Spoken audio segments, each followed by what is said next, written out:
Begini update kondisi Ole Roumanie setelah alami cedera di Piala Presiden. Jelang drawing grup ronde 4 kualifikasi Piala Dunia, Indonesia dan Irak kembali cium bau kecurangan AFC. Indra Safri ditunjuk jadi direktur teknik. Para fans pertanyakan kualitas Indra Safri. Dan semua kabar timnas terbaru hari ini lainnya akan kita ulas tuntas di sini, seperti persiapan timnas U23 dan U17 hari ini. Jadi pastikan kalian menonton hingga selesai agar tak ketinggalan informasi penting berikut ini. Kabar pertama, Indra Safri ditunjuk jadi direktur teknik. Para fans pertanyakan kualitas Indra Safri. PSSI secara resmi menunjuk Indra Safri sebagai Direktur Teknik Timnas Indonesia, yang mana Direktur Teknik dalam sepak bola memiliki peran kunci dalam mengembangkan dan mengelola aspek teknis sebuah tim. Tugasnya mencakup berbagai hal mulai dari pengembangan filosofi permainan, pembinaan pemain muda, hingga pengawasan infrastruktur.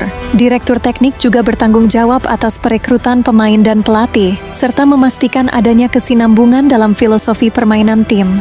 Para fans tak melihat kelebihan yang cocok yang dimiliki Coach Indra Safri untuk menjadi Direktur Teknik.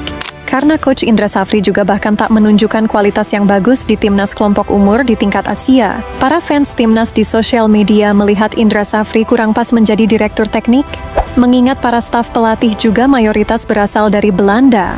Para fans lebih setuju jika Dirtek juga berasal dari negara yang sama. Gimana menurut kalian? Apa kalian setuju dengan penunjukan Indra Safri sebagai Dirtek? Komen pendapat kalian di bawah ya. Kabar selanjutnya, update kondisi Ole Roumanie setelah alami cedera di Piala Presiden. Kabar yang cukup membuat kita merasa sedih saat mendengarnya. Ya, hari ini Ole Roumanie resmi pulang lebih dulu ke Inggris untuk menjalani pemulihan. Tampaknya cedera Ole Roumanie cukup serius. Bahkan sampai hari ini Ole Roumanie masih kesulitan berjalan dan harus menaiki kursi roda. Ole Roumanie terpaksa tak bisa melanjutkan laga Piala Presiden karena kesembuhan cedera adalah yang paling utama. Pemain asing Arema Paulinho juga sempat datang langsung ke hotel untuk meminta maaf secara langsung kepada Ole Roumanie. Hal itu ia lakukan karena dirinya merasa bersalah dan tak bisa tidur semenjak membuat Ole Roumanie cedera. Pemain Arema bahkan mengaku dapat tekanan yang besar di sosial media. Maka dari itu dirinya tak tenang dan mendatangi langsung pihak Oxford United untuk meminta maaf. Saat ini Ole Roumanie sudah pulang dan akan fokus kepada pemulihan cederanya. Mari kita bantu doa untuk kesembuhan Ole Roumanie, teman-teman. Semoga Ole Roumanie sembuh tepat waktu. Mengingat kurang lebih 1 bulan lagi Indonesia sudah harus mempersiapkan diri untuk ronde 4 nanti. Semoga Bang Ole Roumanie segera pulih dan bisa bermain di ronde 4 kualifikasi Piala Dunia. Kabar selanjutnya, jelang drawing grup ronde 4 kualifikasi Piala Dunia, Indonesia dan Irak kembali cium bau kecurangan AFC. Tepat 7 hari lagi dari sekarang, drawing grup ronde 4 akan segera dimulai. Drawing grup ronde 4 kualifikasi Piala Dunia akan dilaksanakan di Kuala Lumpur, Malaysia, tepatnya pada tanggal 17 Juli bulan ini. Saat ini ada kabar yang cukup mengejutkan.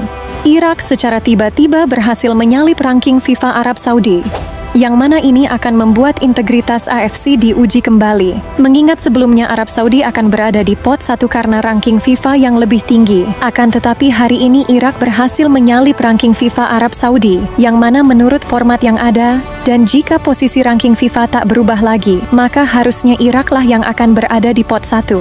Maka dari itu, Irak mengajak Indonesia untuk sama-sama mengawasi AFC pada drawing grup nanti. Untuk timnas Indonesia sendiri tak bisa berbuat banyak selain menunggu. Jika boleh memilih, lebih baik timnas Indonesia satu grup dengan Qatar dibanding dengan Irak, mengingat timnas Indonesia selalu kalah melawan Irak. Para pengamat sepak bola juga melihat bahwa timnas Indonesia saat ini sangat bisa mengalahkan Qatar dalam segi permainan. Yang membuat sulit melawan Qatar adalah jika ada masalah non-teknis, seperti kepemihakan wasit dan lain-lain. Mengingat Qatar sudah dicap sebagai anak kesayangan AFC oleh negara-negara Asia.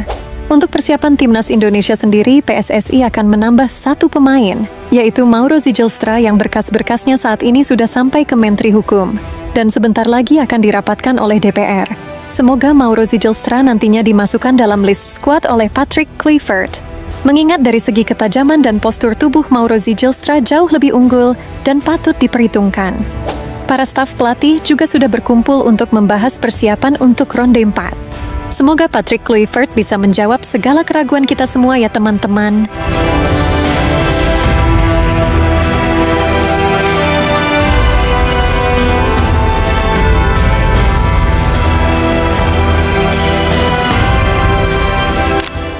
Kabar selanjutnya, begini update persiapan Timnas U23 dan U17.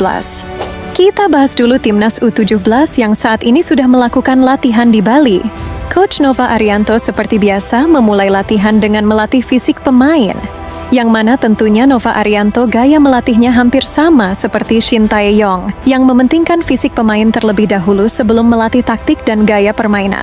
Latihan fisik dari Coach Nova tidak main-main sama kerasnya dengan zaman Shin Tae-yong. Karena menurut Nova Arianto maupun Shin Tae-yong, kesiapan fisik adalah yang paling utama. Karena dengan fisik yang bagus, segala taktik dan strategi akan berjalan lebih baik. Sosok Nova Arianto dikenal sebagai pelatih yang sangat tegas dan disiplin. Mengingat tujuan Nova Arianto adalah mencetak pemain muda berbakat, sehingga bisa dipersiapkan juga untuk timnas senior nantinya. Para fans timnas Indonesia juga sangat optimis melihat timnas U17 yang akan tampil di Piala Dunia. Di sisi lain, timnas U23 juga sudah melakukan segala persiapannya. Coach Gerald van den Burg ditemani oleh Simon Tahamata dan Frank van Kempen terlihat sangat mempersiapkan pemain timnas U23 dengan baik. Mengingat tanggal 15 Juli nanti, timnas U23 akan bertanding melawan Brunei di Piala AFF. Yang mana ajang Piala AFF kali ini sebagai ajang persiapan timnas U23 untuk kualifikasi Piala Asia bulan September. Akan tetapi, Gerald van den Burg tetap menargetkan gelar juara di Piala AFF kali ini sebagai motivasi bagi para pemain Garuda Muda. Jika dilihat dari staf pelatih dan komposisi pemain, seharusnya timnas U23 bisa menjuarai Piala AFF kali ini. Ya, menarik untuk kita tunggu teman-teman. Karena di Piala AFF U23 kali ini Indonesia satu grup dengan Malaysia. Jadi Piala AFF kali ini menarik untuk kita nantikan. Coach Gerald van den Burg sendiri belum mau membocorkan persiapan melawan Malaysia. Coach Gerald hanya fokus mempersiapkan yang paling dekat terlebih dahulu. Kalau Mimin sih sangat yakin timnas U23 bakal menang melawan Malaysia. Gimana menurut kalian? Jangan lupa subscribe channel ini agar kalian tak ketinggalan berita valid timnas Indonesia terbaru. Semoga info-info tadi bermanfaat bagi teman-teman semua. Terus dukung tim nasional sepak bola Indonesia. Sehat selalu dan sampai jumpa di video selanjutnya. Terima kasih sudah menonton.